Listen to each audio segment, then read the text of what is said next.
Hello বন্ধুরা, তো আজকে এসে গেছে একটা সিরিজ রিভিউ নিয়ে। সেটা হলো ইয়াং শার্লক, যা সিজন 1 অলরেডি রিলিজ করে গেছে 4 মার্চ প্রাইম ভিডিওতে।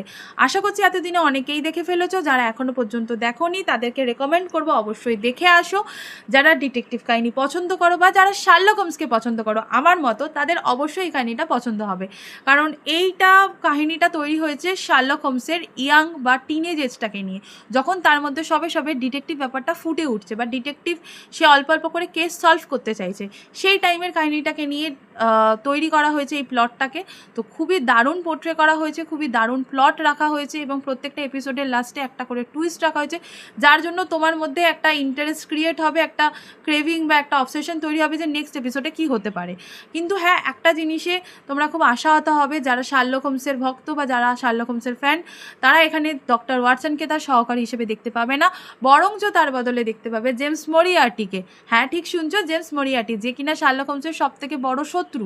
তাকে তোমরা এখানে তার সবথেকে পরমপ্রিয় বন্ধু বলো বা তার সহকারী বলো, তার প্রত্যেকটা কেসের সলভ করার জন্য সেই হিসাবে তোমরা এখানে জেমস মরিয়ার্টিকে দেখতে পাবে। এবং জেমস মরিয়ার্টি সত্যিই বলতে হয়, সে খুবই বুদ্ধিমান, মানে খুব বুদ্ধি করে শার্লক হোমসের সাথে খুব বুদ্ধি করে প্রত্যেকটা কেস সলভ করবে এবং খুব বুদ্ধি করে জিনিসটাকে এগিয়ে নিয়ে যাবে।